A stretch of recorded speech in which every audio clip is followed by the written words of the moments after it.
Oke. Assalamualaikum warahmatullahi wabarakatuh. Assalamualaikum Pak Rizky. Perkenalkan nama saya Kira Rafa Ramsyah dan rekan saya. Saya Saryo Isni Agustin Putra. Ya, kali ini akan mempresentasikan Jika tentang tentang era Kenozoik yang terdiri dari 7 zaman. Ya, boleh langsung di next saja. Oke, jadi selanjutnya itu ada slide Paleosen, Eosen. Ini merupakan early atau fase awal dari em, era Kenozoik. Dan di sini tuh perubahan iklimnya tuh ya sebenarnya awalnya tuh dia tuh thermalnya tinggi, ya kan ada early thermal maksimumnya. Terus Paleosen akhir dan Eosen awal punya serangkaian hipertermal yang tadi saya bilang akibat pelepasan karbon. Dia ngelepasin karbon dalam jumlah besar kayak gitu. Oke, lanjut. Nah, ini yang saya bilang tadi, ada Paleosen, Eosen, thermal maksimum PETM. Jadi PETM ini itu yang pemanasan paling ekstrim, yang apa ya? Kalau misalkan diukur tuh dia tuh emang paling tinggi, dan dia sepanjang zaman Kenozoik dia menurun, dan dia puncaknya di sini. Justru di awalnya dia malah tinggi. Ya kan suhunya mencapai 14 derajat Celcius lebih hangat dari rata-rata modern. Dia pokoknya lebih hangat kayak gitu. Oke, lanjut. Nah, ini ada persebaran suhu ya, bukan suhu sih. Persebaran ya ininya lah apa cuacanya kayak gimana gitu. Kalau misalkan yang warna biru itu ini kan yang ada modern nih sekarang tersebar kalau misalkan ada iklim hangat, terus ada arid, terus ada cool segala macam. Dan kalau misalkan di early Pliocene itu persebarannya seperti ada cool monsoonal dan juga warm everywhere. Itu yang tadi saya bilang dia emang agak eh, di PETM itu agak panas ya. Itu ada pos itu ada pos PETM juga PETM juga. yang di bagian E. Dia tuh bagiannya jadi semi arid, terus juga masih hangat ya, warm or cool arid ya. Itu suhunya udah mulai menurun di pos PETM itu. Oke, lanjut. Oke, selanjutnya ada kadar CO2 di atmosfer. Kondisi atmosfer ya maksudnya. Jadi konsentrasi CO2 sebelum PTM itu diperkirakan tuh 840 part per million, dan selanjutnya pas PTM tuh semuanya naik. Ini yang menyebabkan adanya kehangatan uh, zam dari Dari masa masa dari waktu dari ya, waktu sama ya sama PTM ini sekitar 1680 ppm di skenario sedang, atau bahkan 2000 malah bisa sampai segitu angka yang paling tingginya.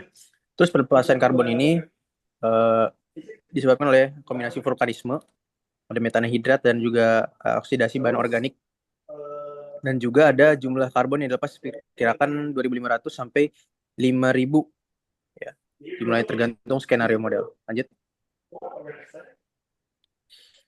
Dan simulasi model uh, uh, suhu atmosfer globalnya itu kurang lebih ada kenaikan sekitar 4 sampai 5 derajat Celcius di atas baseline sebelum PITM.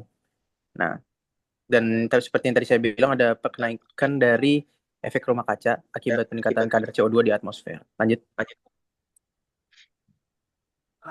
Nah, ini ada uh, ini ya apa kadar dari CaCO3. Jadi itu sebenarnya um, kadar atmosfer ini kenapa dia lebih banyak CO2, uh, dan itu tuh sebenarnya gara-gara adanya hujan asam. Itu semua dipengaruhi oleh hujan asam yang mengakibatkan saat itu dia kandungannya jadi asam. Nah, kandungannya jadi asam itu apa ya? Jadi bahan-bahan organik itu agak-agak menurun karena ya dia tidak tahan sama kondisi laut yang asam. Dan ini menyebabkan kondisi temperatur bumi, khususnya di laut itu lebih hangat seperti itu. Oke, lanjut. Nah, ini ada organisme di Paleosen Eosen di Indonesia ya. Itu ada foraminifera besar. Kemarin kita sempat lihat juga eh, saat di kuliah lapangan ya, sebelumnya di Padalarang itu ada foraminifera. Meskipun ya besar deh, ukurannya masih bisa dilihat di hand specimen. Lanjut. Nah, itu ada moluska, ada fosil fosil kerang, bivalvia, ya kan. Terus ada siput laut juga. Nah, ini nunjukin laut tropisnya hangat nih, yang subur. Ini pada masa Eosen. Dia tuh jadi hangat gitu kondisi di buminya. Jadi laut tropis, nah, dia tuh bisa hidupnya di situ. Oke, lanjut. Nah, ini ada karang. Ini ada Sclerotinia nih, Sclerotinia. Nah, ini terumbu karang tropis berkembang di perairan dangkal dia. Terus dia nunjukin iklim hangat dan laut jernih. Gitu. Sip, lanjut.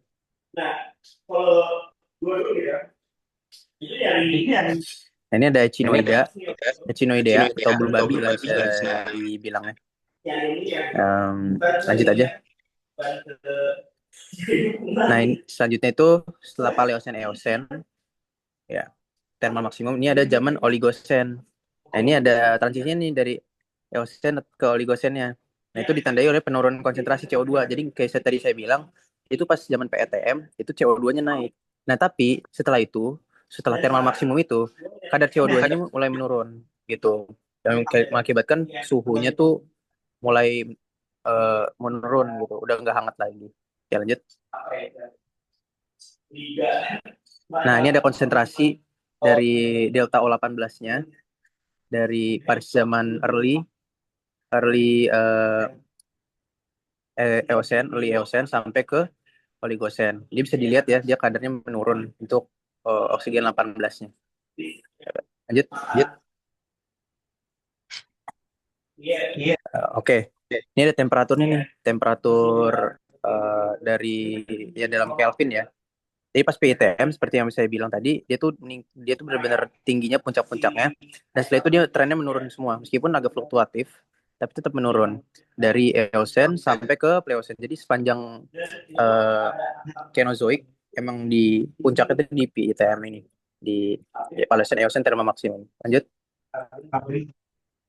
Selanjutnya ada iklim dan lingkungan. Terus dia tuh jadi gara-gara menurun ini itu mengakibatkan es itu terbentuk. Yang es itu sampai sekarang di daerah Antartika itu terbentuk gara-gara penurunan suhu itu yang merupakan implikasi dari CO2 yang menurun itu dari atmosfer. Lanjut.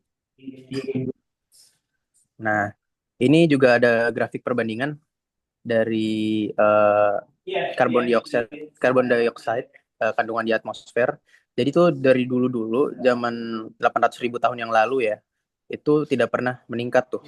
Lebih dari 300 part per million. Tapi zaman sekarang tuh setelah revolusi industri dia mulai naik. Jadi 1950 tuh dia udah naik banget gitu. Lanjut. Oke. Ini ada atmosfer. Dia sebenarnya implikasinya tuh dari gara-gara pendinginan dia mengurangi rawa ya. Dan rawa dan juga organisme penghasil metana di rawa tersebut. Dan dia tuh jadinya mengurangi kadar CH4 gitu. Terus suhunya jadi menurun. Lanjut. Oke. Dengan sedikit gas rumah kaca dan polutan alami, atmosfer pada Oligocene dia relatif bersih dibanding zaman sekarang. Sehingga kondisi iklim tuh lebih stabil. Dia nggak lembat. Lanjut. Oke, biologi dan kehidupan dia mamalianya ya mulai muncul lah di zaman-zaman ini kayak kuda primitif. Kalau zaman sebelumnya kan masih ada Scarabnea yang mungkin kita masih pelajarin sampai sekarang. Nah, kalau zaman ini mulai muncul kuda primitif dan mamalia lainnya yang mendominasi. Lanjut. Nah, terus ada perubahan vegetasi dari Eosen ke Oligosen terjadi pendinginan global nih kan. Dia jadinya kelembapan menurun. Akibatnya hutan tropis menyusut dan jadinya tuh yang banyak itu ya udah rumput aja gitu yang kesebar. Bukan kayak tanaman-tanaman yang tumbuh di daerah tropis gitu. Kayak gitu deh. Lanjut. Terus ada adaptasi primata dari arboreal ke terestrial. Ini ada primata nih kayak Aegyptopithecus ya dia menunjukkan adaptasi di pohon. Ya. Lanjut. Nah, ini ada sebenarnya perkembangan manusia ya ada perkembangan manusia dari anatominya.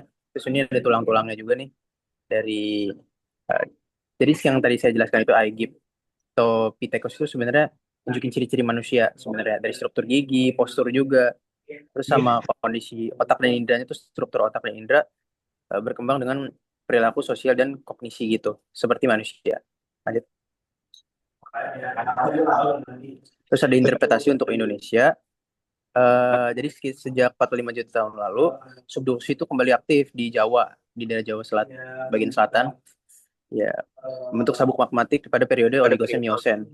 Terus pergerakan lokasi busur ini mempengaruhi pembentukan cekungan di depan busur serta zona kars dan karbonat tuh. Makanya daerah Karangsamudra ada eh, apa ya? Banyak karbonat lah gitu. Banyak kars di situ. Lanjut. Terus ada zaman sorry, ya ada zaman Miosen, terus sekitar 23 sampai 5,3 juta tahun lalu. Itu periode waktunya tuh dari Miosen tuh berlangsung eh, sekitar ya pokoknya segitu yang tadi saya bilang 23 sampai 5,3 juta. Terus termasuk era Neogen, setelah Oligosen dan sebelum Pliocene. Lanjut.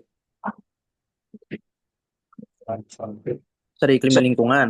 Terus dia setelah Oligosen eh ternyata dia oh iya dia sempat hangat lagi buat di Oligosen itu tapi tidak sehangat dari PETM tadi. Ya. Tapi tetap hangat tapi dia sedikit menurun dari yang sebelumnya. Gitu. Lanjut aja. Buat vegetasi pada masa Miocene tuh padang rumput luas, masih luas ya kayak tadi.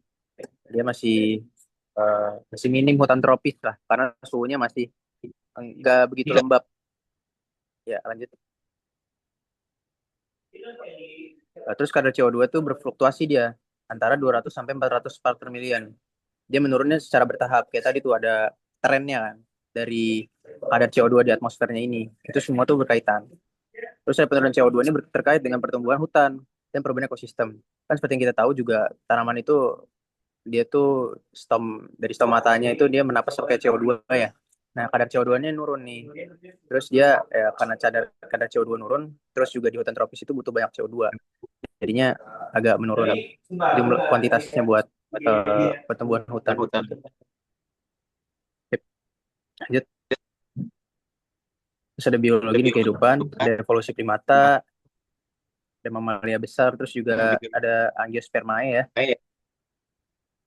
Ya, terus ya sama laut jadi habitat utama bagi paus. Pokoknya di sini tuh sebenarnya banyak mamalia yang mulai mendominasi. Lanjut. Oke.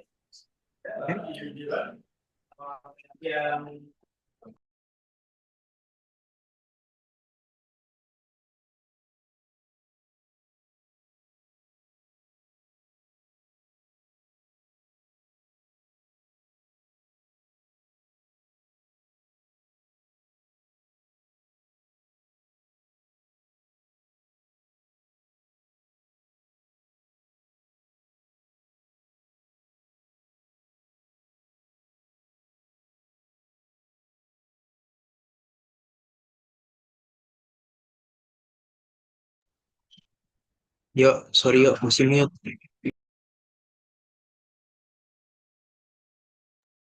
Oke, sorry sebelumnya. Selanjutnya kita bahas zaman Pliocene sekitar 5,3 juta tahun hingga 2,58 juta tahun lalu. Nah, pada ini tuh ada namanya MCO atau Mid Miocene Climatic Optimum itu sekitar 17 hingga 14,7 juta tahun lalu. Dari sini tuh bumi mengalami iklim hangat dengan CO2 sekitar 400 hingga 600 ppm. Aktivitas vulkanik melepaskan karbon ke atmosfer, mempengaruhi vegetasi dan ekosistem darat. Nah, selanjutnya itu sekitar 13,9 juta tahun lalu terjadi Middle Miocene Climate Transition atau MMCT yang ditandai dengan penurunan CO2 hingga sekitar 200 mikroatmosfer dan pendinginan global dan perluasan es Antartika. Nah, selama 12 hingga 9 juta tahun lalu, catatan sedimen laut mencatat karbonat crash, yaitu penurunan kalsium karbonat di dasar laut akibat perubahan sirkulasi laut dan produktivitas biologi yang mempengaruhi komunitas bentik dan siklus karbon laut. Nah, selanjutnya ini ada grafik. Grafik ini menggambarkan transisi iklim dari Pliocene ke Pleistocene ditunjukkan dengan peningkatan rasio isotop oksigen bentik yang mencerminkan peningkatan volume es dan pendinginan global. Nah, selanjutnya itu perubahan suhu laut dan CO2 pada Pliocene. Selama periode ini, kadar CO2 berada di kisaran 350 hingga 400 ppm, sedikit lebih tinggi dibandingkan zaman es terakhir dan zaman modern awal. Kondisi ini membuat suhu global tetap hangat meskipun tidak setinggi masa Eosen Data dari inti es dan sedimen laut menunjukkan bahwa dinamika gas rumah kaca sangat kompleks, mempengaruhi iklim global dan distribusi ekosistem. Nah, untuk biologi dan kehidupan pada zaman itu ada genus Australopithecus di Afrika dan mamalia besar dan megafauna.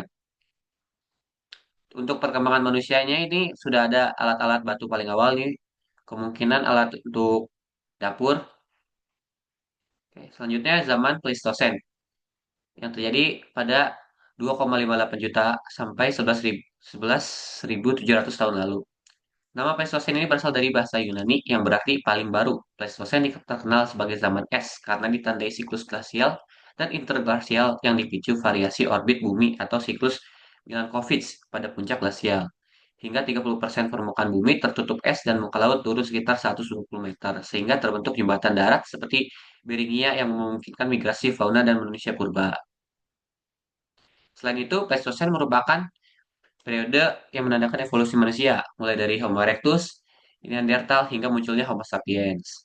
Proses glasiasi juga membentuk banyak lanskap modern seperti lembah fjord, dan danau glasial. Periode ini sangat penting untuk memahami perubahan iklim, persebaran manusia, serta pembentukan bentang alam yang kita lihat saat ini.